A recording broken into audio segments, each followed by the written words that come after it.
Do you have the agenda for next time? I gotta find it quickly. I'm not able to.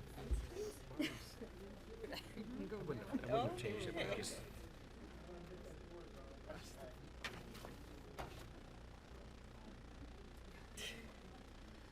I don't get any of it on Teams or anything. Can you forward it to me? Just because I need to do a talk today. Thank you. I'm sure I can find it. I just want at least another person to. There's clips right there. Signatures. Oh, you know what? Because I'm in trash. That's why.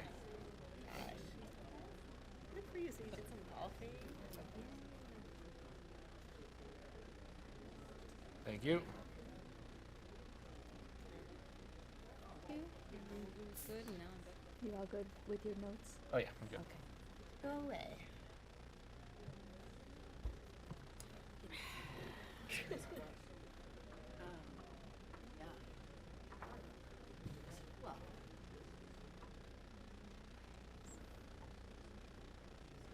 Ugh.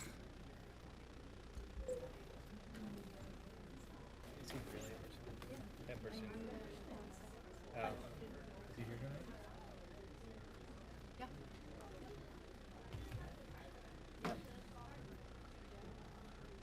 I couldn't put a name to a face. Yep.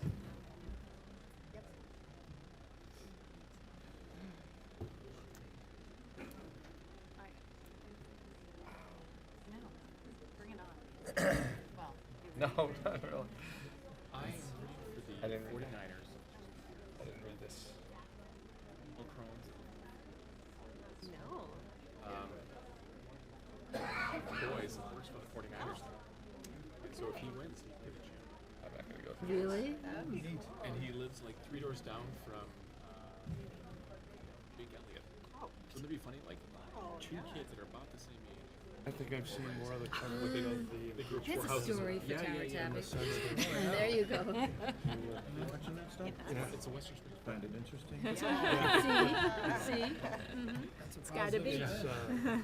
But somehow I think the kicker gets more credit than like the It's a marketing. little disconcerting. You can't see But still, a ring's a ring, right? Yeah. of the I Senate. remember Janet Dawson then you too, hear, because he was working for the Blackhawks. Fidgets, Oh.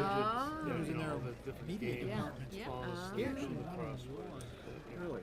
Yeah, I was Even following taking the hockey fidget team spinner. together. They're Some of them like are. little What's a comedies fidget spinner? Fidget spinners is this little thing that the kids for the have. quality It's and the already comedy out. that was The- in his skits that he wrote and Those that haven't filmed been and produced. confiscated by the Very by talented. school principals.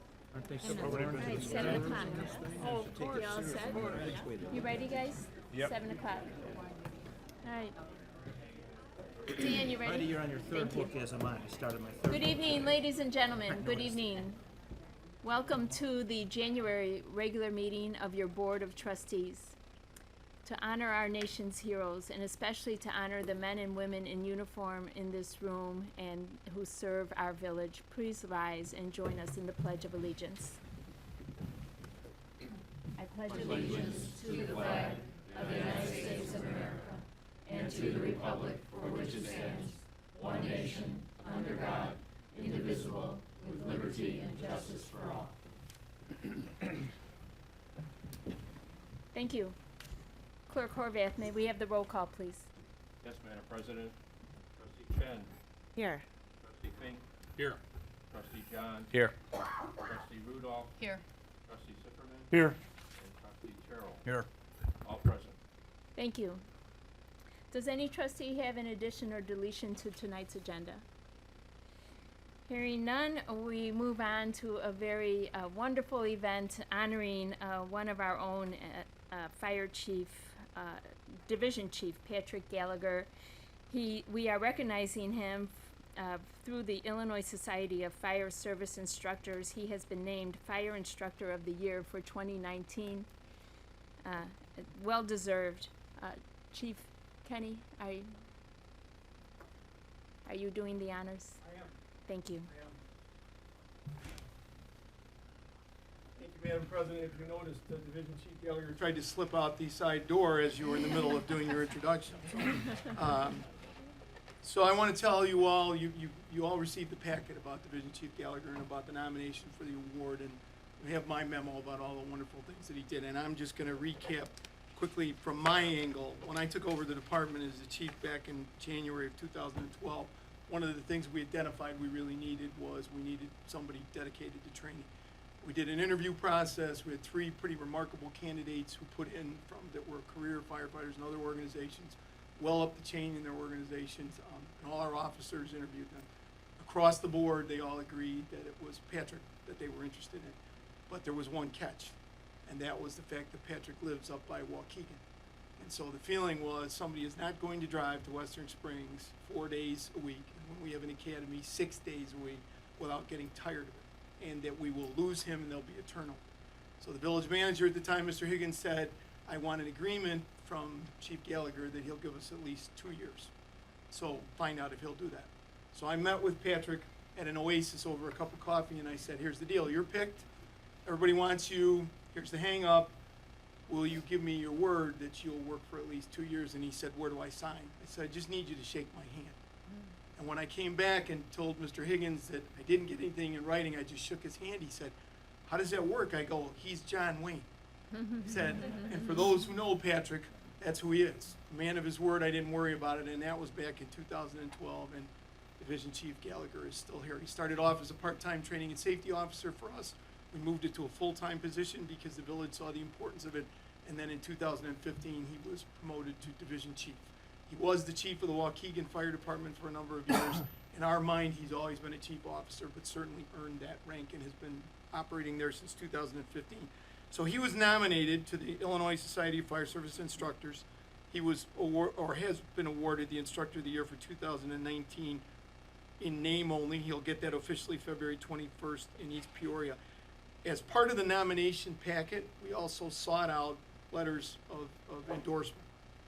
You've seen all of them. I'm not going to read all of them to you. Patrick has not seen them, so I'm just going to cover a couple of highlights. And if you look around the room, so we've got retired Chief Gay from LaGrange, Assistant Chief McElroy from Hinsdale, retired Chief Mayer from Western Springs, Lou Hansen, retired Chief, retired, could have been Chief, he always thought he was Chief, retired Captain, Steve Reinzelman. Where did I see? Did I see Chief Goldman too? Did I see somebody else? Oh, I might not have. Who are coming because out of the respect they have for Patrick. So just a couple of things that are important as part of this award. One of the letters, his dedication to love of the fire service is evident in every drill and presentation he provides to our department on a daily basis.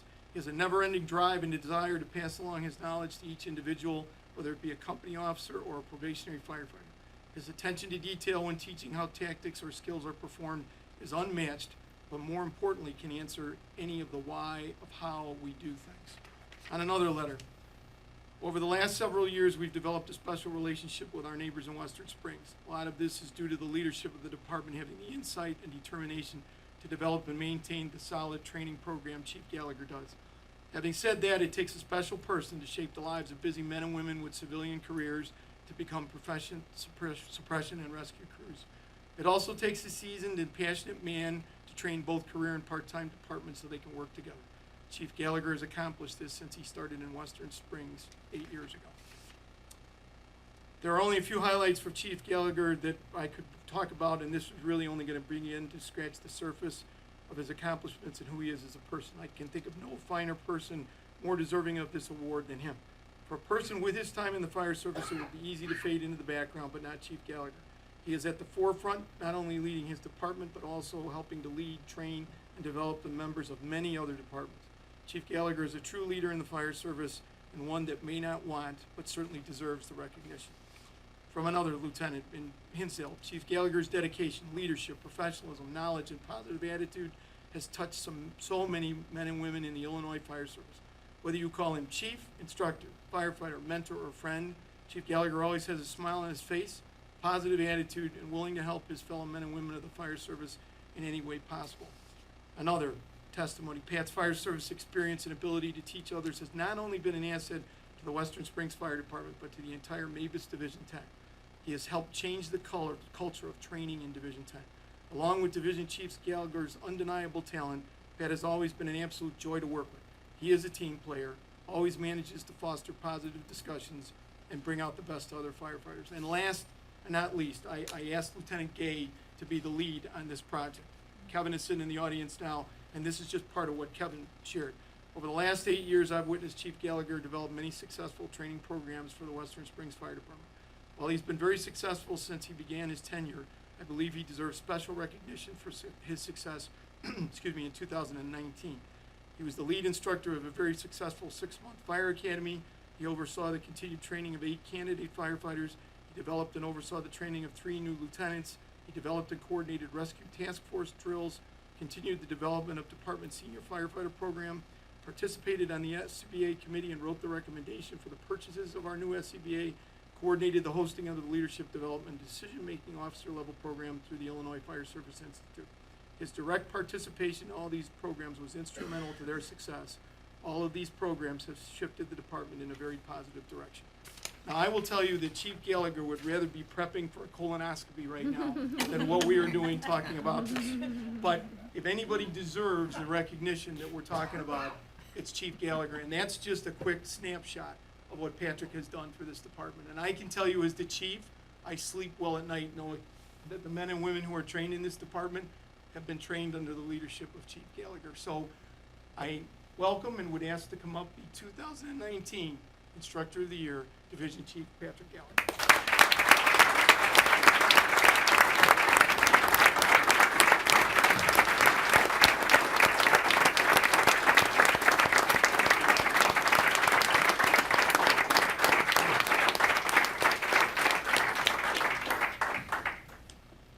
Chief Gallagher, if I may, it's a true honor to formally recognize you and your contributions, not only to the Western Springs community, but to your fire department, fire and EMS, to the trainees that you have so well educated over the years.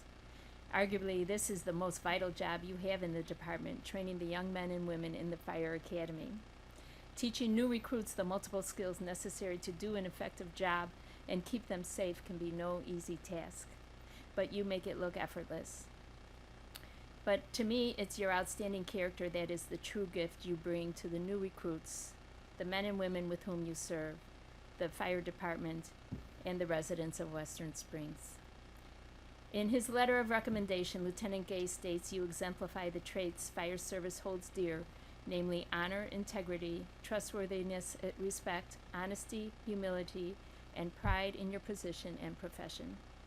It's an impressive list as it is, and all true, but I would add your strong work ethic and perhaps most important, your kindness. So congratulations on your selection as the 2019 Illinois Society of Fire Service Instructors 2019 Instructor of the Year, a very well-deserved honor, Chief. Oh, and I do want to say no relation, so clarifying that. President Gallagher, thank you for the very kind remarks. I'd like to thank the entire village board and Manager Volkman for the opportunity to stand before you.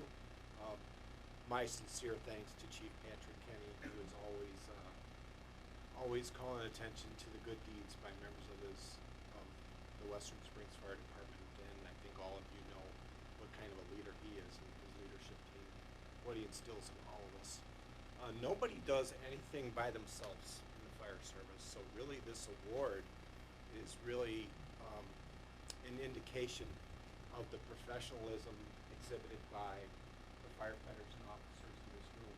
I am fortunate enough to serve as the training officer, but it would be impossible without the support from the firefighters and officers in the Western Springs Fire Department. So to each one of you that are standing in the back of this room, thanks for what you have done and what you continue to do. It's an honor and a privilege to serve with all of you. And I'm sincerely grateful to you, to what you think our service is doing. We've got friends here and colleagues from the Hinsdale Fire Department. I can't say enough about how wonderful those folks are in every aspect. What good neighbors, what good friends, what good colleagues. And if you're ever in a tough situation, that's who you'd want to have serve along with you. We've got some friends here and colleagues from LaGrange and my deputy chief, Gary Mayer, now retired from the department. Special thanks to him, firefighter Lou Hansen there, and Steve Heinzelman. If I'm forgetting somebody, I just want to say thank you. I can't think of a better place to work than the village of Western Springs. Since the day that I got here, the staff has been nothing but supportive, in every way, shape, and form. So it really speaks volumes to the type of village and the attitude and how you treat other people. It's a pleasure and privilege to work here, and I just want to say thank you so much. Thank you, Chief. Congratulations.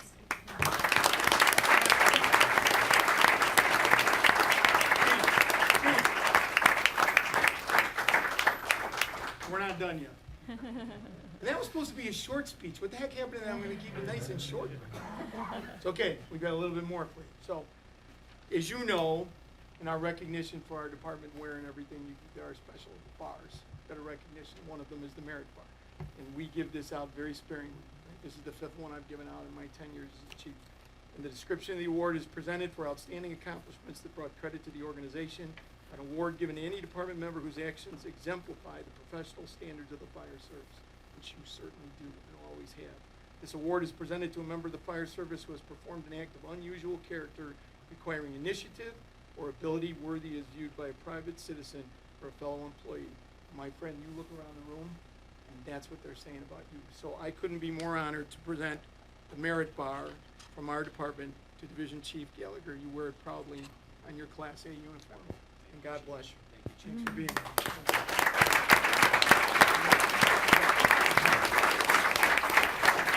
Thank you, Madam President. Thank you, Chief.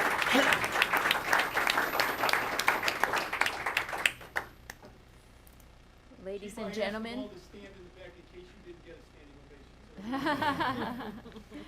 You are welcome to stay for the rest of the meeting, ladies and gentlemen of the fire department, but I know from past experience that won't be the case, so we'll give you a few minutes. Thank you very much for coming.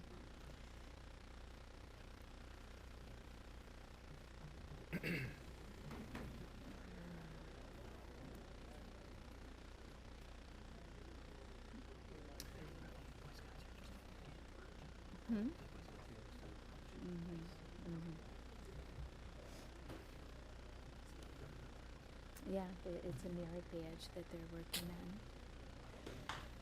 Okay, before we move on with the meeting, I would like to recognize the young men from Troop 12 and their Scoutmaster, Dan Madigan, his son Will, and the other members of Troop 12. If you have any questions of the board that you'd like to ask us, feel free to come up. Otherwise, I know you're here to observe and you're working on your Citizenship in the Community Merit Badge. Congratulations on that. I hope you enjoy our meeting and I hope it spurs an interest in local governance. Thank you. Okay, moving on, I have a small cell 5G update. It's a recap of where we have been and where we are going. At the last Board of Trustees meeting on January 13th, the village board and staff listened to resident concerns regarding 5G cellular installations within the village. Since that time, the board and staff have acted quickly to address those concerns. As background, the Illinois Small Cell Wireless Facilities Deployment Act and certain FCC regulations limit municipal control over the permitting and placement of wireless facilities within their town's borders. In August 2019, following a special presentation on the state and federally imposed limitations by attorney Michael Mars of the KTJ Kleinthorpe and Jenkins law firm, the village board swiftly adopted stringent guidelines authorized under the act to recapture control over design standards. That's control we would otherwise have lost absent those guidelines. The board was not satisfied with this limited control, and shortly thereafter I sent letters to the state sponsors of the act requesting an amendment to regain local control. Also, to address rising residents' concerns regarding the safety of 5G, I also asked those sponsors to identify health and safety resources they relied upon when sponsoring the legislation. Subsequent letters requesting the same information and relief were then sent to our federal representatives. In addition to these letters, trustees Rudolph Chen and I advocated for local control with each of our federal representatives and their aides at a regional conference in Washington, D.C. in November. 1 week later, Senator Durbin co-sponsored Senator Feinstein's bill to restore local control over wireless carriers and the deployment of 5G equipment. For more information on that bill, there's a Senate and a companion House bill. Please see the village's website, and there you can review copies of the proposed federal legislation. Also there you'll find the names of the sponsors and co-sponsors of these proposed legislative initiatives. Then in December, the village received a permit application for one small cell wireless facility from Crown Castle. After meticulous scrutiny, staff deemed the application incomplete, and following the village's written response, it was withdrawn. To date, that remains the only formal application that the village has received. In addition to the efforts already enumerated, the village board and staff have actively engaged with our neighbors and other municipalities that are grappling with the lack of local control over 5G deployment and resident concerns over safety. Village Manager Velkme has been active in a working group of neighboring village managers, including LaGrange, LaGrange Park, Hinsdale, Clarendon Hills, Brookfield, Berkeley, and Riverside. At my request, our local council of government has tasked their state and federal lobbyists with monitoring legislation relating to telecommunications. So that brings us up to our last board meeting, but much has happened since that meeting. With the concurrence of the trustees, I assigned this matter to the Planning and Zoning Committee and appointed 3 ad hoc community liaisons to represent the Stop 5G Western Springs and Neighbors group at village committee meetings when this topic is on the agenda for discussion. We hope this structure will help improve communication and relations between the board and the Stop 5G group. We thank the liaisons, Pam Conlon, Maura Zellner, and Connie Spencer, for accepting these appointments and look forward to working with each of them in the future. We hope that the members of the Stop 5G group will actively engage with the liaisons who will continue to bring your concerns to the board. Of course, you're always welcome to address the board individually as well. I have written letters to the Illinois EPA, Cook County Department of Public Health, and the U.S. EPA requesting guidance and information regarding the health impacts of 5G implementation. The Planning and Zoning Committee has begun the process to evaluate the services of a qualified lobbyist and environmental consultants to be shared with neighboring communities.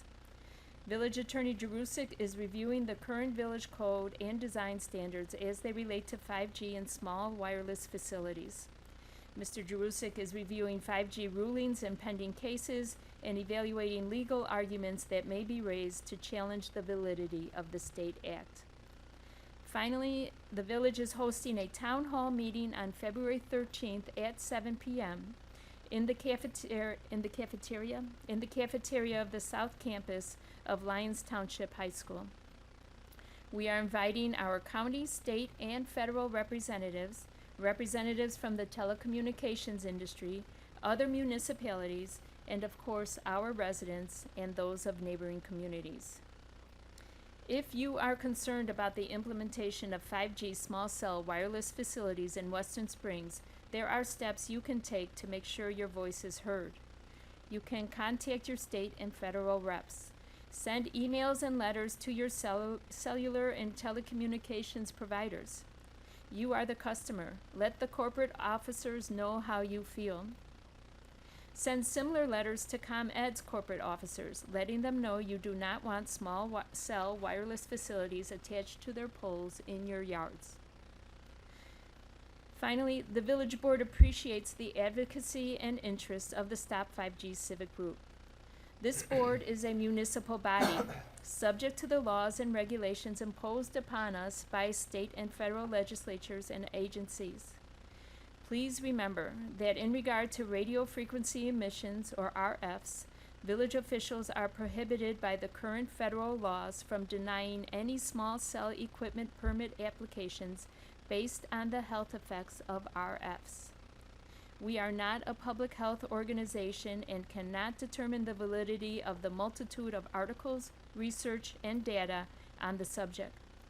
Both sides of this issue have cogent research and data to support their position, and until we obtain an official statement from a state, national, or international public health regulatory agency, we cannot take a position on the public health concerns. What we can do, what we have done, and what we will continue to do is advocate for a return of local control over the implementation of 5G and facilitate the outreach efforts of the Stop 5G group and other concerned residents. I'll now turn it over to Trustee John, who is the chairman of the Planning and Zoning Committee, for a brief recap on the meeting that was held last Friday. Trustee John. Thank you, President Gallagher. Last Friday at 8 a.m., we held a Planning and Zoning Committee meeting in the basement here, and it was very well attended by approximately 30 to 40 individuals, as well as several individuals from the village as well as the board. We, throughout this period, we basically went through a lot of what President Gallagher just mentioned, is the introduction of the liaison group, and heard from all of the liaisons about their thoughts on 5G and where their positions were, and received a lot of very good recommendations on how we could potentially proceed in ways that we may not have thought of before, and we're taking those under advisement. We also provided updates and reviewed the village website, how individuals can receive 5G updates, especially those applications that are are submitted to the village. As President Gallagher just mentioned, no additional ones have been received since the Crown Castle. We also talked about the cellular provider update, and what the plans were with our outreach to the cellular providers, and regarding the stakes that are in the ground or have been put in the ground, and mention of that we had not received at that point in time any information on those Julie stakes being related to 5G locations. Rather, the initial thought is that they're associated with fiber being laid by Verizon. Now, whether or not that is subsequently associated with 5G, we do not know at this point in time, unless, Marty, can you? Okay. We also talked about regional efforts for lobbying options and legislative updates, where we're working with the Western the Western Council of West Central Municipal Association and other municipalities in determining the best way to approach this 5G and getting the rights back to the municipalities, as well as reviewing potential NEPA consultants to help review any and all submissions, maybe potentially reviewing potential submissions by the cellular providers. And we're also reviewing the small cell ordinance and design standards that were approved last year, and based upon feedback from other municipalities, taking into some additional considerations on how we can take back control of the look and feel of any wireless antennas that do get put into our town. One thing that we really must remember from a village perspective is we have to look at this from beginning to end. We need to come up and try to gain control back of our town and how we the implementation of these sites. But what we also need to do is take into account that the chances of us being successful in stopping 5G in Western Springs will be difficult, right? There are many communities out there and cities that really want 5G. And if you think from a legislative perspective, we're a town of 13,000, right? We are small in the breadth of the size of Illinois. Towns like Chicago, right? Much bigger than us, much more powerful, are pushing for that, and it's already being implemented in Chicago. So as an organization, not only are we looking at trying to gain back the control of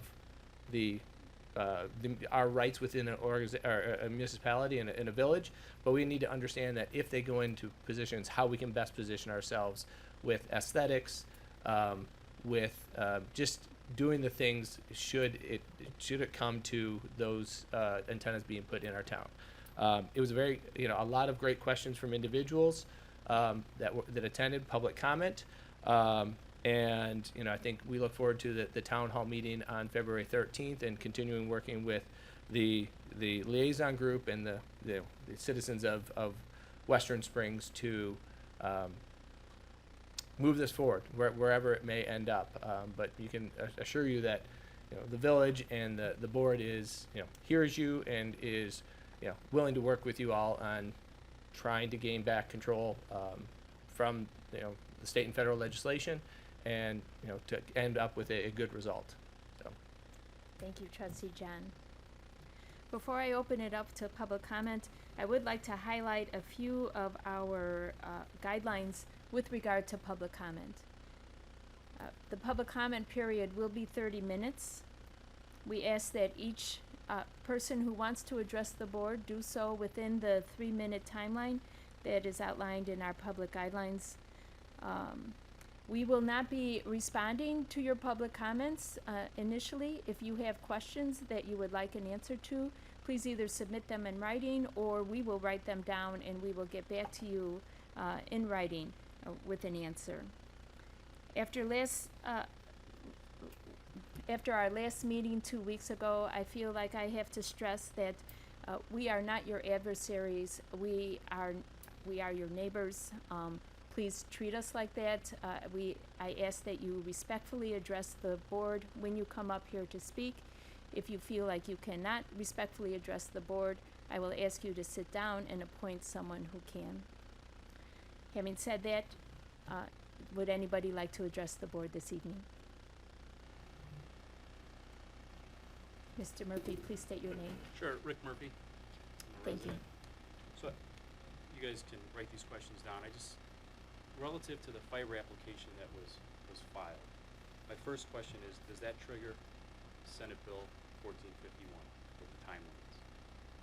Okay. The second question is a follow-up to statements that have been made that people are unsure what the reason this fiber application is being used for.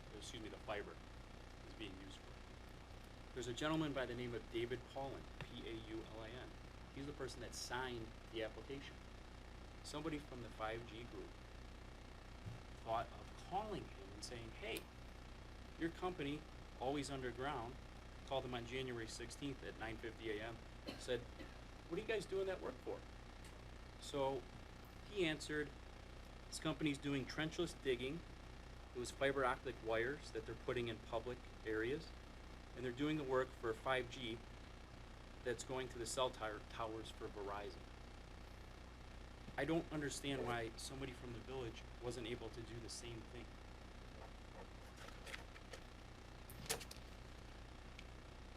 Thank you. Would anyone else like to address the board this evening? Good evening. Good evening, Madam President, Board, Madam Person, Resident, Forest Hills. I want to just start with a very brief statement, and then I have a couple questions and a formal ask.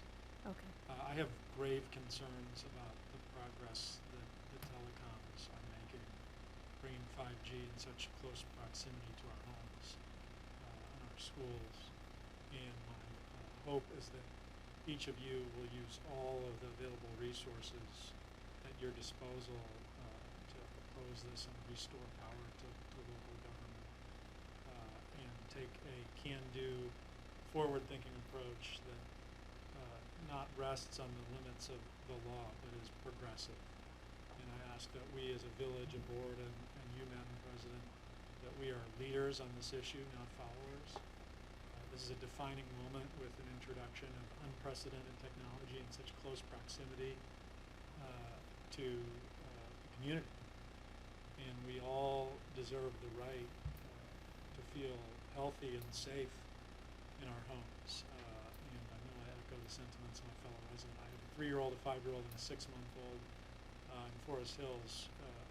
It seems like it is a targeted location in very close proximity. And I feel like my children deserve the right to grow up here in Western Springs without the worry of microwave radiation. So I ask that you use all the resources available at your disposal to take a trend-forward approach and consider this a defining moment for your leadership of this community. With that said, I just have a couple questions on the town hall meeting on the 13th. The first is, what is the purpose and what you hope to get out of this meeting, why it was scheduled? And then a couple asks related to the meeting is, number one, if we could get an invitee and RSVP list for who is going to be attending. It's either a legislature member, utility, or telecom executive. And mainly and most importantly, my formal request is that we have an opportunity as a community of residents to submit formal questions to those attendees, and that there's also a two-way street platform of moderation where residents have a chance to voice their thoughts and opinions and questions along with those that plan to attend from the telecom, so that we have a two-way street, a real dialogue, in a moderated panel-like format where we can have a real dialogue. Thank you.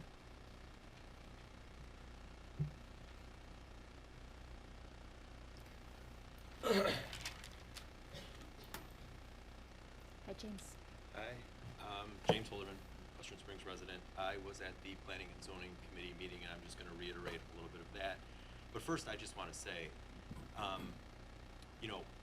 we as residents don't want to have an adversarial relationship with our village. We as residents are very concerned about a technology being forced upon us. What we are troubled by is that there isn't more concern by the trustees about a technology being forced upon them and us. So the fact that this has sort of only gotten addressed at the point that there's these applications coming in, not years ago when I first brought this to the attention of the village, is a little bit troubling. Now back to the zoning and Planning and Zoning Committee. So I submitted a list of suggestions from the Stop 5G group for consideration to potentially amend or strengthen the ordinance.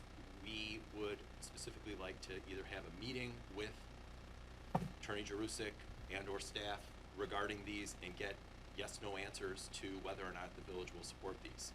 I have copies for any of the trustees that were not in attendance at the Planning and Zoning Committee meeting. I can give those, pass those out. I have now included also, I didn't at the time because it was a bit of a rush to get it together. There's no other changes except that I added a source for where we got some of those recommendations. The second item I'd like to briefly discuss is the resolution that I read some excerpts from that was passed by Burridge in 2017. I'm going to again just read a couple of excerpts from it. Whereas Senate Bill SB 1451 establishes the Small Wireless Facilities Deployment Act and severely limits municipal authorities to regulate, cite, or charge permit fees for wireless facilities. Whereas SB 1451 permits a private business entity to take and use public property without reasonable regulation or fair compensation, amounting to an illegal taking that is unprecedented use of public property with no basis in law. Whereas SB 1451 fails to provide municipalities with adequate recourse to address unsafe installation or dangerous equipment. Whereas SB 1451 provides unfettered and unsupervised access to commercial entities that have only their own profitability as their guide, going against a critical public interest to assure that wireless facilities are installed and maintained in a way that safeguards the public's connection to the wireless world in an era of heightened awareness of cybersecurity risks. And whereas it is the responsibility of local authorities to protect public health, safety, and welfare of its citizens, and SB 1451 would undermine this responsibility.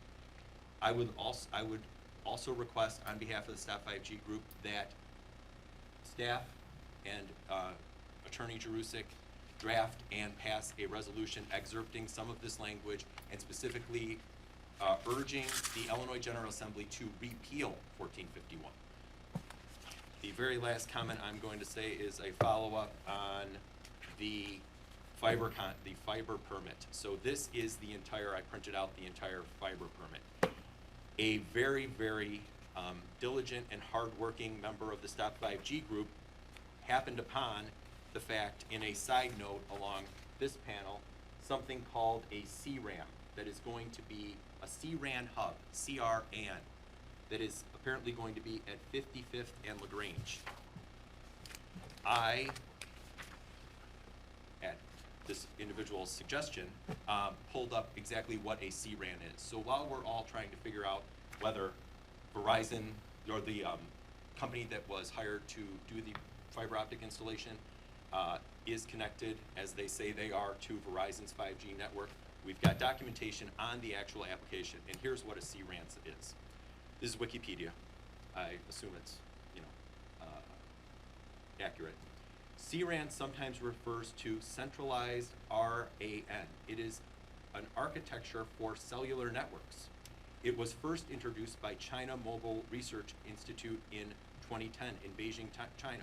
9 years after it was disclosed in patent applications filed by US companies. Simply speaking, CRAN is a centralized cloud computing-based architecture for radio access that supports 2G, 3G, 4G, and future wireless communication standards. The village has chosen to basically assign liaisons from the Planning and Zoning Committee to liaison to the board.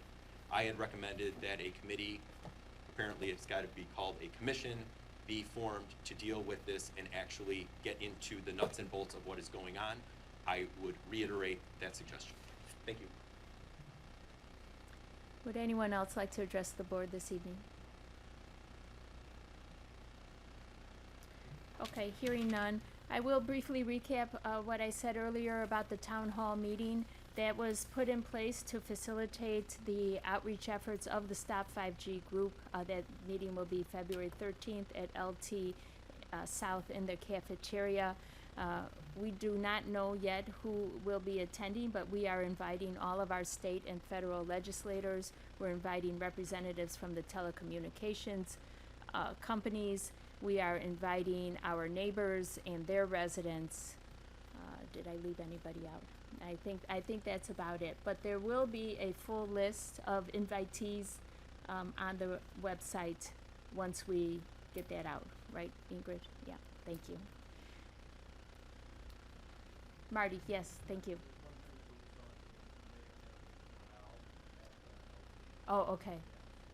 So, but that'll be out well ahead of time. So it'll be on the website. We're not sure yet whether it's at the corral or at the cafeteria, but we will post it on our website on the 5G page where that meeting will be, and it will definitely be on the 13th at 7 p.m.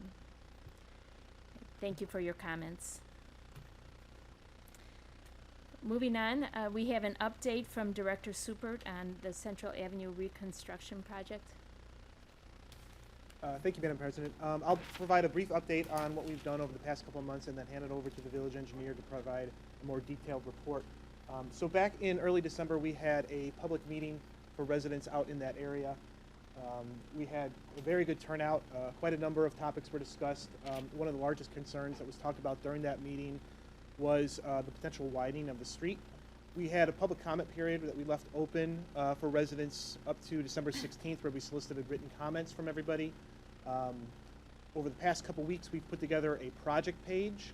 We've also sent out a letter to all of the follow-up residents in the area along Central and Elm.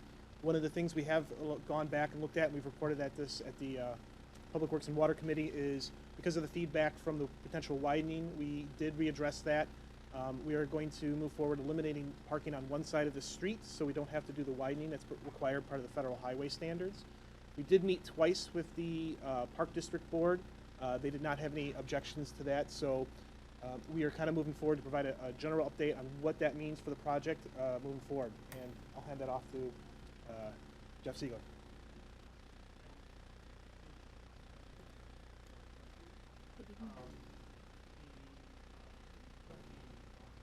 Yeah. You want just the top one?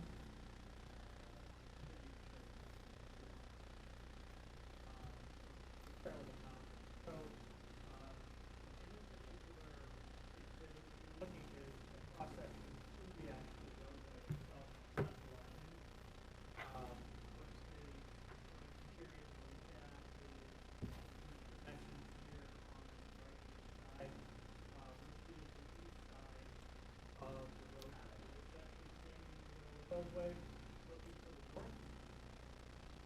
And have a 13-foot wide parkway.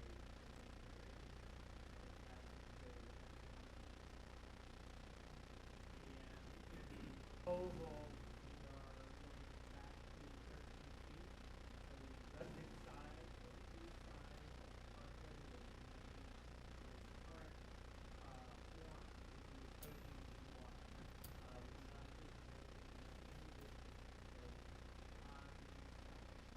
On the west side, the roadway does require widening about a half a foot, so 6 inches. The widening is going to all occur on the west side of the roadway. And it only amounts to 6 inches.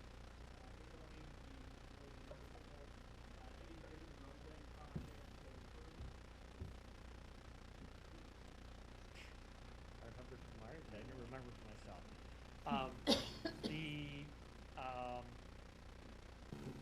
The roadway in this side will be widened to half a foot.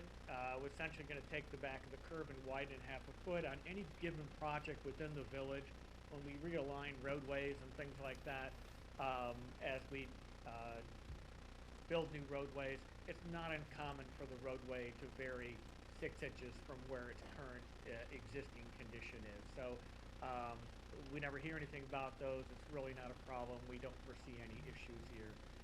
We also brought that particular issue forward, this parkway here, with the Park District, and also discussed that with the Park District. Okay, why don't you go to, that's fine, we can start here. So there's a new storm drainage system that's proposed.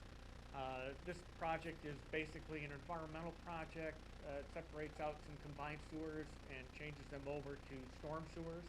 And it's a roadway reconstruction project, and it's inclusive of both of those. And what you're seeing here is 47th Street. Flag Creek is right here. And this line right here, heavy line, and these manholes are the current alignment for the new storm sewer. Those pipes are currently proposed at 5.5 foot in diameter. So it's a relatively large piping system. If you could move to the next one. Yeah. Okay, so okay, so this particular, here's Commonwealth Avenue, right here. So we're just continuing on off to the east, and you can see the sewer is off into the parkway, continues on down to Central Avenue. It does not impact any of the state's right-of-way or the drainage within the state right-of-way. You've got a couple of manholes and structures inside here. Going to continue on. We're going to accept drainage off the Park District's property at this location, currently existing, and we'll be accepting that. By the time we get down in here, we're up, I think we're about the 60-inch, so about a 5-foot diameter. We've actually reduced in size. It'll get a little smaller as we continue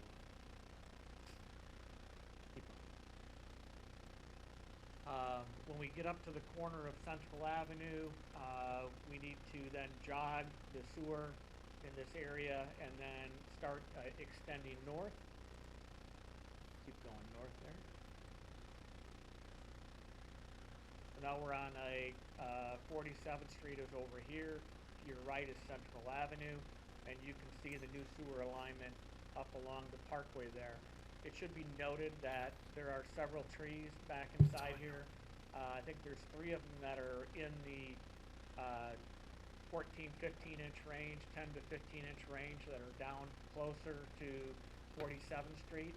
But beyond that, all of the trees are relatively new in the 3, 4, 5-inch range. And so we've had discussions with the Park District related to those.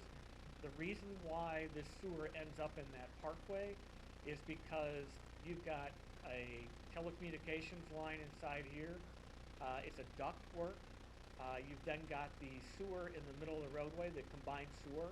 We've got the water main in the roadway, and we also have another telecommunications line in the roadway and another fiber optic line just in the back. So it's rather congested, and so the sewer has to be put in that parkway. We do not want to put it in the parkway on the east side, obviously, because the trees there are adjacent to the residential side, and the trees there are much more substantial. And so the location that's been chosen is to extend that sewer on the west side of the roadway. And again, you can see the roadway width from here to here. Basically, it looks like it's in the same place as the existing roadway. It's covering up the existing curbs, which are kind of the dotted lines you can see underneath there, right in that area. And you can kind of see behind here, those dashed lines are the existing curbs, and the proposed curbs are in basically almost the same location as the existing.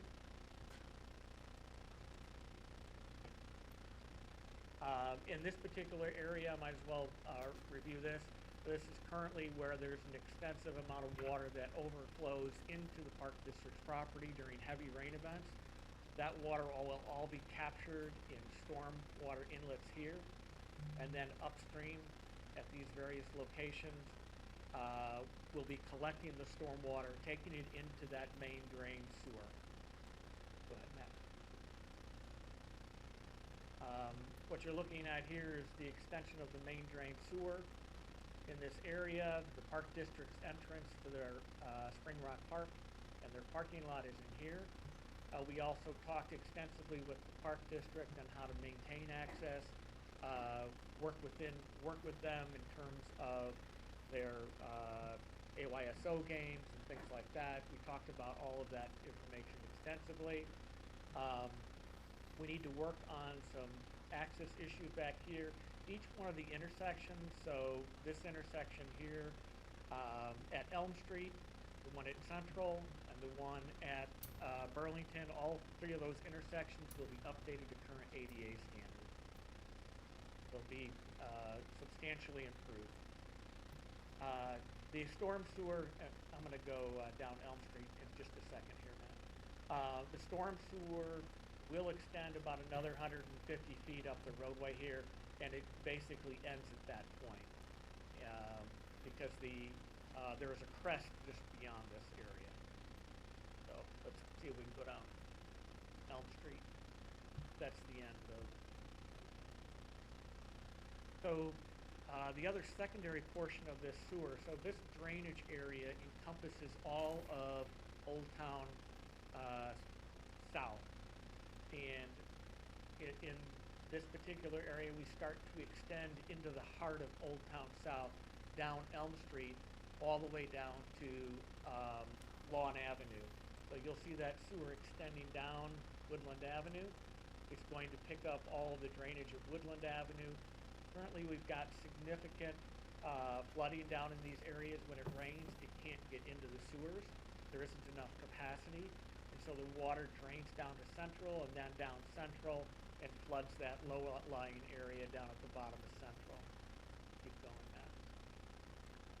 Jeff, was there just one sewer at that intersection there? So it's a single sewer, and you can see that's the main drain. Okay. And then what we're going to do is we're going to pick up all of the drainage at the corners to alleviate the overland flow that's currently happening running down to Central Avenue. So that will have enough capacity to do that, Yes, alleviate it the will. flooding. Oh. It will have enough capacity to take the vast majority of storm events. Eventually, when those streets get improved, and by that I mean Fran and Woodland, when those streets get improved, there'll be sewer extensions down those roadways just a little bit to further collect water a little bit upstream. But for the time being, these improvements will significantly improve the drainage in that area. Keep going. This is where the current sewer, proposed sewer will tie on to the existing sewer, which is about right here. If you're familiar with the Lawn Avenue project, the area past the post office, but then also the residential area from Elm Street extending all the way to 47th Street. Down in this particular area, we did sewer separation in that area, and we prepared those plans in the eventuality that we were going to end up doing this sewer extension. So we won't have to tear up the Lawn Avenue pavement in order to collect the drainage that we've already provided for. And so there'll be simply make a connection at this point right here. And all of this separation that we did on Lawn Avenue will then be viable as a completed separated sewer, and it will take all that additional load off of the combined sewer systems that are out there. So to reduce flooding, reduce combined sewer overflows, which go into our creeks and streams and things like that. That's ultimately what this is for. I just want to refresh the board's memory on that. The village did receive about $750,000, somewhere around there, $720,000 in funding from the Metropolitan Water Reclamation District to move forward with this particular portion and extend and do all this environmental separation of storm water versus the combined sewer. Two other things that I wanted to mention. We are also doing some signal improvements down at 47th Street and Central.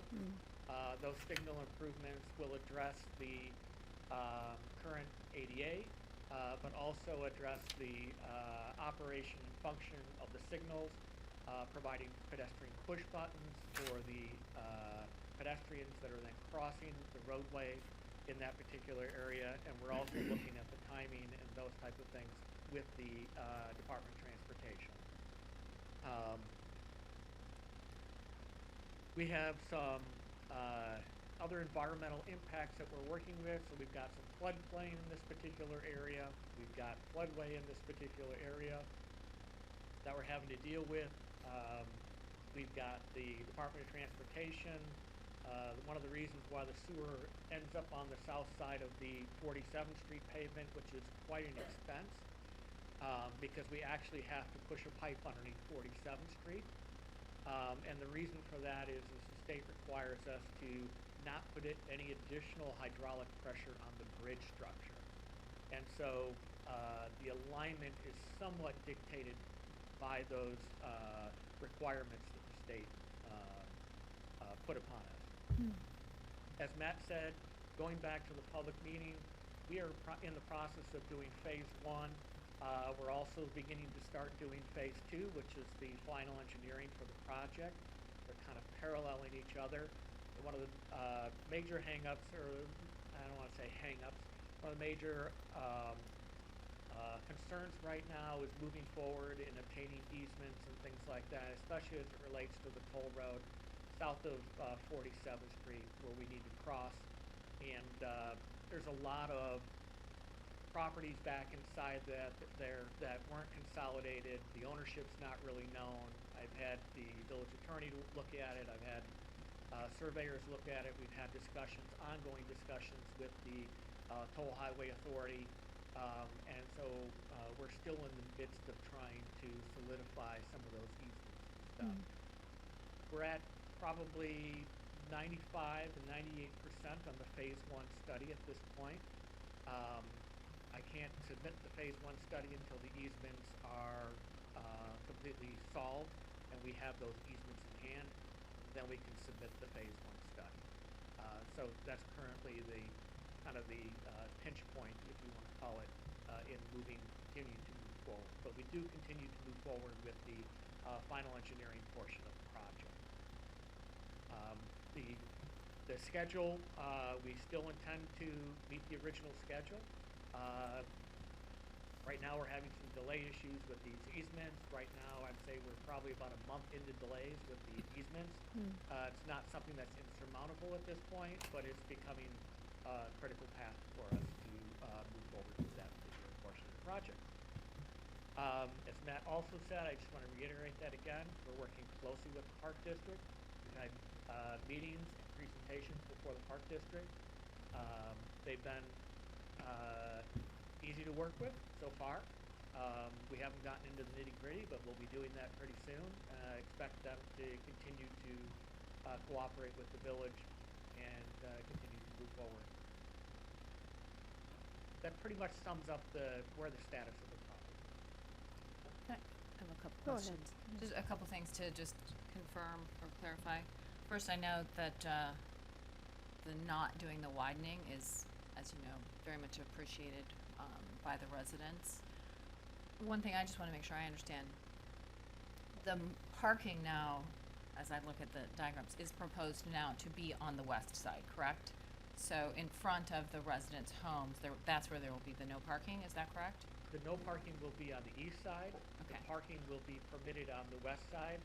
And when you're having Park District type activities and things like that, it's best to let children off at the curb so they can get out the Makes passenger side door. It makes much more sense to go that route. Right. And then any other parking changes potentially in the neighborhood? I'm just asking specifically even about Elm, where there currently is no parking on the south side of the street. We don't at this point, since Elm is really just gonna be part of the sewer portion of the work. Yeah. The actual road reconstruction's isolated to Central Avenue, so we'll be doing patching work on Elm Right. as part of this project. We haven't done any sort of assessment on looking at parking regulations or any changes to that on Elm. I just wonder even in terms of, I'm not necessarily proposing it, No. but just whether or not that would be a way to offset the loss of the parking along Central. I'm not advocating for it being in Sure. front of my house, but it's still, I'm not sure why there's no parking. We can take a on look at that. We haven't had those conversations. From our conversations with the park board, they did not seem to be overly concerned about the loss of parking on the east side. Okay. From our conversations with them, they seem to be okay that based on their needs, the parking on the west side would accommodate what they need, so we haven't looked at anything on Elm at this point. Okay, and then, my next question is, just to make sure I understood correctly about the trees. So the trees in the parkway on the park side, so on the west side, despite us not widening, they still do need to come out because of just even the digging that's gonna be required there. That's correct. The existing utilities in the street, that It's- is the it's full. sewer, the water, and all these other utilities that are in there, prevent us from actually constructing the sewer in the roadway. Okay, We would much prefer to build it in the roadway. so will those trees, then, will they be replaced as part of this? As part in, those questions to be answered, I wanted to mention that also. So there are a series of residents' questions. When we held our meeting on December 5th, downstairs in the all-purpose room, there were quite a few residents who attended that, local residents, brought up a lot of good questions. We said that we would answer every one of those questions. We have published all the answers to those questions. I don't know if we published them on the website today. If they haven't gone up this afternoon, they will be going up tomorrow. So they'll be published tomorrow. It answers that particular issue, but I can answer it for you tonight. It's the village's intent to replace all these trees. We've also worked out, at least preliminary with the Park District, they asked if they could potentially preserve the existing trees, to spade them and put them somewhere in the park. If we would typically, we would just remove them. We indicated to them that we didn't have a problem with them taking the trees and planting them somewhere in the park and utilizing that to their benefit. No issues there whatsoever. We're talking about trees that are 3 to 5 inches in diameter at their expense. The village wouldn't be participating in it. The village and the state would be, as part of the participation, paying for new trees to replace the existing trees. Those new trees would be spaced out according to good practices, good forestry practices, and of course the species and all those good things. Okay, so hoping to retain the existing smaller trees by moving them somewhere within the park, but then also adding new trees. They would be new trees. Okay. That's Okay, my last question just is about the timing of, the pedestrian bridge, which will be, at 47th Street, so kind of, it sort of butts up against this project, and not that that's necessarily a problem, but just curious about the timing and how Right. those work together. That's also a question that came up during the public comments. We don't have a timeline at this point from the tollway on what they're doing with the pedestrian bridge. We are going to be reaching out to them to see what that coordination will be. At this point, I don't anticipate any major direct conflicts, simply because there is quite a bit of space when you look at the full width of the park where that plays out. But again, back to the park district coordination, there's been multiple coordinations with them, talking about how can they best utilize when the bridge goes in to interface with what we're doing. So again, all those conversations, I think we'll have some more information from the tollway here probably in the next few weeks, once we have a better info on what their timeline might be. Okay. And Trustee Rudolph, I believe they're just in the preliminary stages of design because the decision only came down in Right. December, so it will Yeah. take some time for them to do Understood. that. I think there have been some representations about the timing, that there would be no bridge, you know, from when the current one is taken down to when the new one's constructed, but I can't remember what was said before. No, I think they said that they They're- would they'll keep leave, the old they'll bridge leave the up. old bridge up until the new Until- bridge is done. yes. Oh, okay, Mhm. okay, okay, thank you, thanks for the clarification. Okay. And they know about the projects that are going on. Okay. And just to kind of put this entire project into perspective, and I don't mean to take up any more of your time, but, so we know that the BNSF project is going on, the tennis court project in the park district is going on. They've got a parking lot improvement project that's going on inside the park district. Utilities are building inside of Burlington Avenue. There's going to be we've got this new pedestrian bridge going on, and we've got Central Avenue and all this storm sewer work. That was all discussed at the park board also, but I thought you should be aware of that. There's going to be a lot of activity and a lot of construction work. It's gonna take quite a bit of coordination and, I guess, you know, just a passion about the project to get all these projects all aligned and keep people in reasonable moods so that we're not, you know, destroying everybody's lives that are over there, because there is going to be a lot of work in that area, and there will be trucks, and there will be dust, and all those things, and so, managing the project is going to be a very, very important part of this particular project. Jeff, what's your timeline on the project? You said the original timeline would hopefully not be altered by the necessity for the easements. What was the original timeline as to when we're gonna do this? The project was going to be, let in November of 2020. It was gonna be what? Let. That means Okay. it's going to be bid in Bid. November of 2020. How long do you anticipate Central will be shut down with all of this going on in there? So if we start looking at the types of work that are inside there, I guess the entire project I looked at right now, because we're just in the throes of significant engineering right now, somewhere between 9 and 12 months worth of work. Sewer, roadway, the sewer is an extensive part of this project. And just the sewer work alone is gonna take 3 or 4 months just to build the sewer. You said it's five foot in diameter. And so, right, and so, and some of it's fairly deep. We're talking about sewer that's, 15 foot deep, 5 foot in diameter. It's going to be quite a project to get this, main line sewer inside there. So 9 to 12 months probably for the entire project. That's what I'm estimating currently. Out of your driveway or something like that is probably the bigger issue. I don't see the out of your driveway type of thing happening any different than a typical roadway project in the village. What does that mean? And that means basically 4 to 6 weeks out of your driveway. Park on the street or? We allow people to You park on can't the be, street. yeah. Thank you. What's the size of the current sewer that's there now? It is 8 inches in diameter. Oh. Big change. Big change. Well, is there a follow-up meeting with the residents planned, or will it be planned? At this point, we aren't anticipating another public meeting just for comments. Once we post all the comments online, our goal really, because the comments were overwhelmingly about the parking lane specifically. A few of the other comments, we're going to reach out with residents individually and then post the answers again online. As we move forward, we're gonna kind of approach this how we treat most of our road construction projects, where we have a project page set up. We have a news flash where we will send email updates to all the residents that are affected in the project area. My staff, as well as the village engineer, as we work through this, will have meetings on an individual basis as needed. And then once we get closer to actual construction, we do a standard kind of construction meeting that lets people get a broad understanding of what to expect when construction's actually ongoing. Matt, with that part, the construction understanding, I think too, given the other construction, the shoe fly and the pedestrian bridge, I think there's a lot of construction impacting the residents, so I think once more of that is concrete about each of those projects, it would be really helpful to have that kind of meeting to really understand that and talk about it in person. Right, yeah, so once we have a good understanding of our project schedules, if we are on that November bid-letting schedule still, we would probably hold a meeting, something like that, probably right around this time next year.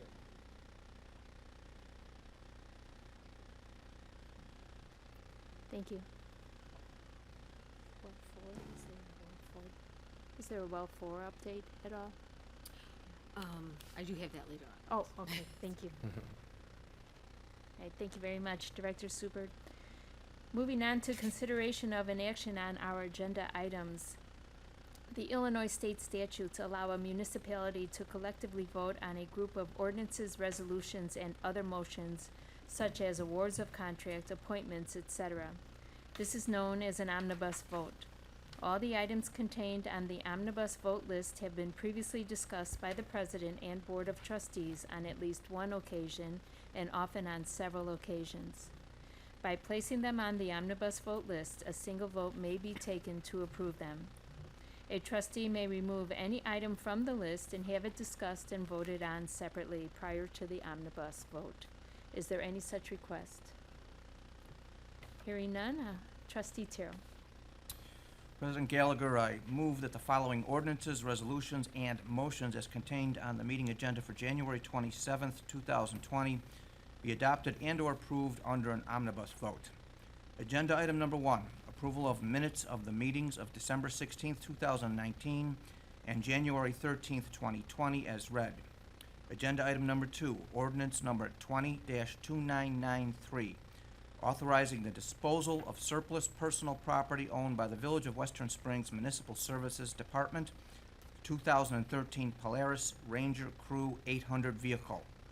Agenda item number 3, ordinance 20-2994, amending Title 7, Motor Vehicles and Traffic, Chapter 3, Parking Regulations, Section 2, General Parking Restrictions and Prohibitions, Subsection A, Street Cleaning, Snow Removal, of the Western Springs Municipal Code to change the prohibition of parking on public on streets after a 4-inch snowfall to a 2-inch snowfall. Agenda item number 4, ordinance 20-2995, amending the Western Springs Municipal Code to add section 7-1-4, private regulation of traffic and on-street parking on certain private streets and on-street parking, and authorizing the approval and execution of an agreement by and between the Village of Western Springs and Timber Trails Development Company, LLC, regarding snow plowing and salting services and the enforcement of posted motor vehicle traffic and on-street parking regulation signs for the roadways in the Timber Trails subdivision. Agenda item number 5, resolution 20-2522, approving and authorizing the execution of a grant agreement between the Village of Western Springs and the Morton Arboretum for a 2019 to 2020 urban and community forestry grant in the amount of $15,000. That's project number 0788-18. Agenda item number 6, resolution 20-2523, approving and authorizing the execution of a lease agreement for use of a portion of the Western Springs Recreational Building for the installation and operation of a sensory room, CSPAR. Agenda item number 7, resolution 20-2524, approving and authorizing a professional services agreement for professional design services with Christopher B. Burke Engineering Limited of Rosemont, Illinois, for the Springdale subdivision stormwater study in the amount of $49,712. Agenda item number 8, Resolution 20-2525, approving and authorizing a professional services agreement with H.R. Green Incorporated of McHenry, Illinois, for design engineering services for the 2021 Grand Avenue reconstruction project in the Ridgewood subdivision. Agenda item number 9, resolution number 20-2526, authorizing the approval and execution of the extension of the labor agreement between the Village of Western Springs and the Metropolitan Alliance of Police, Western Springs Police Chapter 360. Agenda item number 10, motion to award a bid to the lowest qualified responsible bidder, Construction Solutions of Illinois Incorporated, for construction of the C-Spar Sensory Room in the amount of $108,723, with cubby alternate in the amount of $6,000, and lighting alternate in the amount of $8,000, for a total cost of $122,723. Agenda item number 11, motion to waive the competitive bidding process and approve the purchase of 29 self-contained breathing apparatus, SCBA, units less the trade-in value of $3,900 for a total purchase price of $66,938 from Air One Equipment, Inc. of South Elgin, Illinois. Bid waiver based on solicitation of competitive proposals from known quality vendors and selection of Air One equipment after village staff equipment assessment and recommendation. Agenda item number 12, motion to waive the bidding process and approve the purchase of a storage area network, SAN, for the village's data storage from Dell at a price of $34,420. Note that discounted purchase price is below the stated government services agency pricing schedule. Dell is authorized vendor under the state of the Illinois and local government Illinois procurement contract, and the village to be reimbursed by 1/3 of the cost of the amount of $11,473 by LTAC. Agenda item number 13, motion to approve a letter of understanding with the Illinois State Toll Highway Authority regarding a fiber utility pole. Thank you, Trustee Terrell. Is there a second? I'll second that. Thank you, Trustee Sifferman. Any discussion? Can I make one comment? Sure. Just a clarification. Under item 3, we are changing the parking on streets where there's a snowfall from 4 inches down to 2. Since that is going to be approved tonight under this omnibus, that is going to create a change in the exhibit to the Timber Trails Parking and Snowplow Agreement number 4. When we drafted that document, we referenced the 4-inch snow standard. So with the change or the adoption of number 3, we will make a change in the document that's number 4 to address the 2-inch snow standard. Just clarification. Can I ask just a quick question about that? Sure. I know we talked about it. Is that effective immediately with regard to the 2 inches versus 4 inches? And is there any communication that will go out about that? It is, ordinances like this that have fines are effective 10 days after their approval Right. date, and also posting of signage. You have to give notice to the people, so it's effective once the ordinance is approved, plus 10 days, and then you gotta get signage up, because you can't, Yeah. there's your notice. You know, we typically don't do public hearing, you don't do newspaper notice, you don't do flyers, you typically just change out signs, and once the signs are changed out, then you've got your notice to people on the, in the public. Okay. Perhaps we can put out an email blast. We will But you could, you can do that, you don't have to, but you can do We'll do the community, Alert. post something on the website as well. Good, thank you. Very interesting. Do we have a formal amendment to 4 being 3? If we could just recognize that, assuming 3 gets approved, which it's teed up to be approved, that there'll be that adjustment to the exhibit in number 4 to address the 4-inch to 2-inch snowfall, no parking on streets regulation. Nothing formal needs to be done as long as we understand that change will be made. Thank Okay. you. Thank you. Any other questions? Clerk Harvath, may we have the roll call vote, please? Yes, Madam President. Trustee Terrell. Aye. Trustee Zimmerman. Aye. Trustee Rudolph. Aye. Trustee John. Aye. Trustee Tate. Aye. Trustee Chen. Aye. And President Gallagher. Aye. All of the ordinances, resolutions, and motions as read have been adopted and approved. Thank you. We have no other business this evening, so move on to the reports. First up, the monthly financial reports. Trustee Rudolph. Thank you, President Gallagher. With respect to our December 31st month-end reports, first off, the Police Pension Fund. It posted positive results with unrealized gains of 1.8% for the month and a trailing 12-month return that I thought was a typo and is not, 19.93%, which is, I note, a dramatic swing from our October 12-month trailing return of 3.38% and November of 11.16%. I think reflecting kind of what we've seen in terms of the volatility of the market and how it impacts these returns. Next, the general fund, we ended the month with a surplus, but we still have transactions to post during the conversion to a modified accrual basis. Sales tax received in calendar year 19 were 2.12% less than 2018 and 7.2% lower than budget. This is the first time that, in terms of year-over-year look back, it's the first time that the sales tax has been down in the last 5 years. So, down over the prior year. The Mariano's.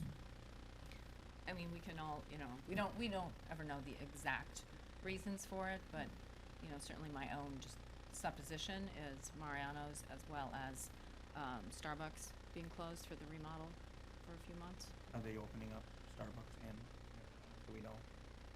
They're both back They're Are both they open. are they back up yeah. on full swing? Yeah. Yeah. Yep. We gained another Starbucks at Mariano's, Yes. so we have 3 now in town. Right. And we also too did have the Salty Fig space vacancy before Hashtags opened, so there are a lot of things that may have contributed to it. It's obviously still disappointing though to see it be down. Kind of offsetting the sales tax being lower than we budgeted, the LGDF distributions of income tax, they exceeded our projections by 12%, and also fines, interest income, and permits also exceeded the budget. On a cash basis, our expenditures are on target. Finally, the water and sewer fund, on an annual basis, the consumption billed is 8.45% lower than 2018. We currently have a surplus in the fund, but that is only due to timing between the receipt of the IEPA loan and the first payment due on well number 5. But that is a pretty significant decrease. It's equivalent to about 1 billing period that it's down. Any questions? Yes, I do. Mr. Sen. Trustee Rudolph, having listened to a lot of the comments that were made, not only in public comment at our last meeting, but also at the planning and zoning concerning observations and suggestions that have been made by the public about hiring of lobbyists and other experts to help address the issue of 5G. My question is there any disposable income that the village has to address these requests that the village consult or hire any lobbyists or other experts? Because, when I hear all of these great ideas, I recognize that many great ideas have a price tag and a dollar sign attached to it. So, is there any source of income to address these great ideas? There's no fluff in the budget.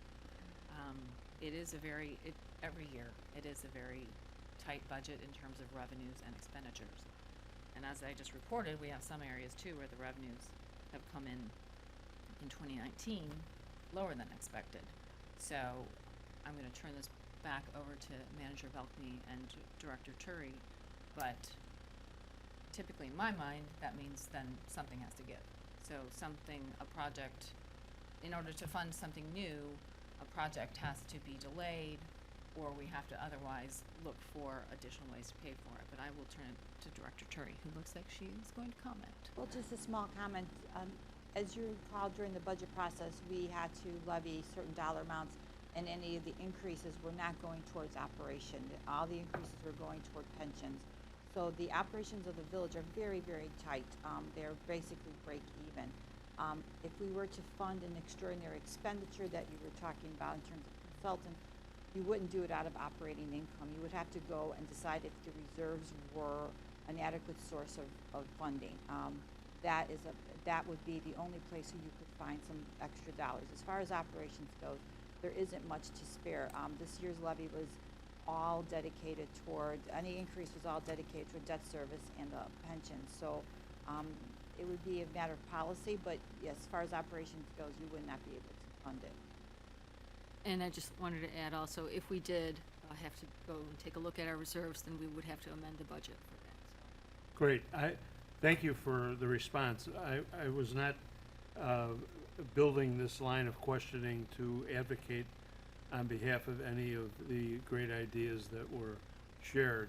I simply wanted to make certain that in this public body and at this public meeting that we recognized that there is an additional cost that would have to be borne by the village to pursue any of these that, and I wanted to make mention of that. So thank you for your response.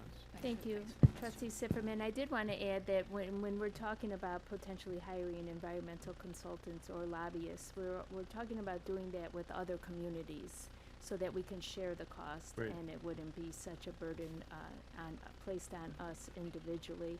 But we don't know yet. We haven't seen what those costs would be, and so it's very early in the process. But of course, we're always aware of the dollars that go out the door.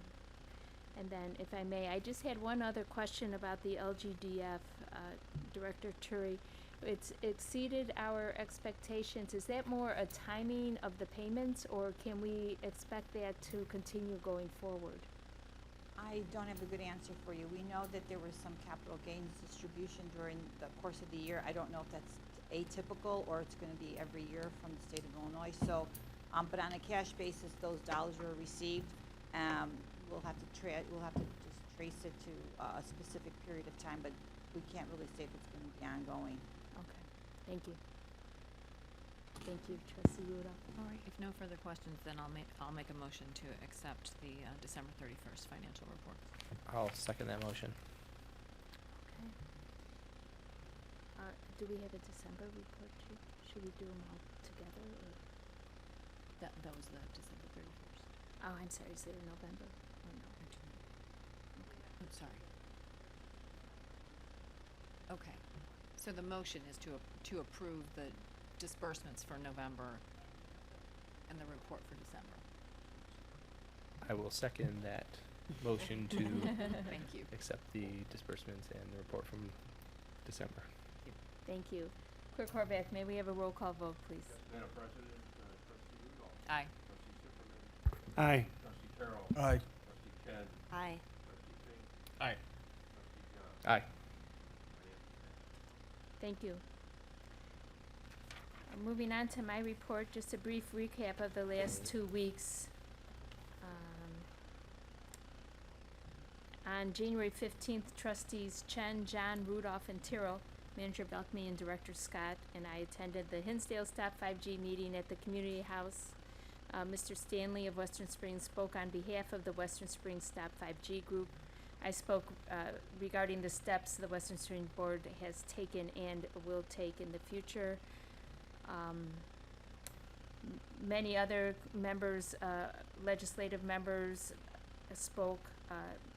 Representative Deanne Mazzocchi spoke about how best to communicate to your legislators if you want change to the act, and that's to address them with specific amendments to the act and not just say we want this changed, but carve out individual pieces of the act where you would like to see it changed.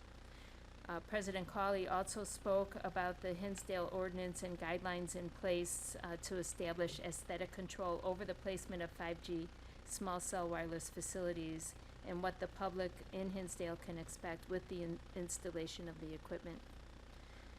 On January 16th, I attended the Illinois State Toll Highway January board meeting. The 2020 Tollway Capital Program plans will continue the Move Illinois Master Plan with planning and advanced construction for the new I-490 tollway and the new interchanges connecting that new tollway to I-90, I-294, I-390, and direct access to O'Hare. Work on the Central Tri-State project continues to advance. They are starting at the southern end and building their way north. So, as you can see, the mile-long bridge is already under construction, so we can look forward to that. On January 18th, Trustee Rudolph, Communications Manager CSEC, and Director Scott and I attended the celebration of Music Maker's new location on Howard across from Field Park School. It's a beautiful facility that provides music and musical theater education to youth. And we enjoyed musical performances from many talented young residents, including Trustee Rudolph's stepson, who kills it on the drums. On January 22nd, I attended the Coalition for a Drug-Free Lyons Township a breakfast. Also there was School Resource Officer Nizgoda. There was a presentation by Andy Duran, Executive Director of Go Lead. The topic was strategies to employ to prevent substance abuse among our youth, and included providing accurate, relatable information and providing support through clubs and organizations like NAMI. They did say that vaping is on the rise, and they're finding that kids who say they would never touch a cigarette are vaping. But they hope now that the candy flavors of vaping have been deemed illegal, that they will no longer be attractive to kids. And then this afternoon, Director Scott and I met with Craig Maudsley, President of the Western Springs Business Association, and other members of the Executive Board, including Kristen Hedinga, Lauren Goodman, and Mike McNeely. We discussed ways to improve the exchange of ideas between the board and the WSBA, and we offered to add 2 WSBA liaison positions to the Economic Development Commission so that we can further enhance those communications. We also discussed parking with, of course, no resolution, but yeah, always a topic of interest to the WSBA. And that concludes my report. Manager Velkney? Thank you, President Gallagher. With regard to well number 4, this week we are in week 3 of the maintenance schedule for well number 4, and Suez will complete the well treatment, and they will transport and start the process of setting the pipe, the pump assembly, and also the rebuilt motor at the well house. So very happy with the progress on that. In addition to the tollway information that you shared with the board, I just wanted to also mention that the tree removal has been done. If you've been down, taking a look west, you will see the trees have been removed in Western Springs as well as in Hinsdale near the 294 and BNSF interchange there.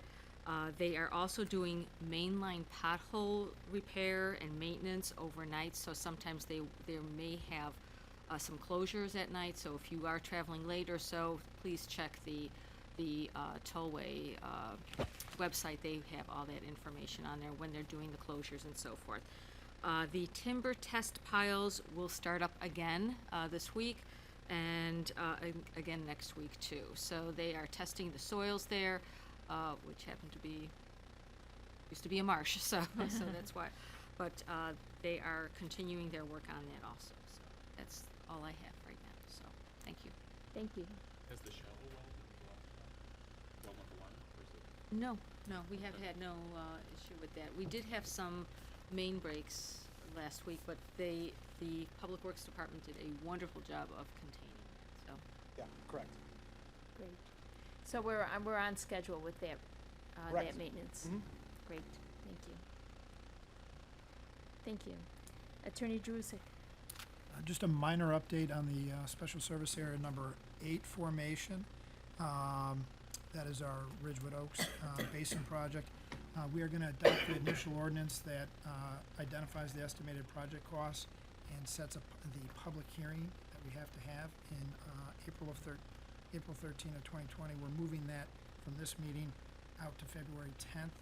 Staff are still working to get the final project costs and get the some of the details on the financing. So we'll bring that ordinance to you next meeting.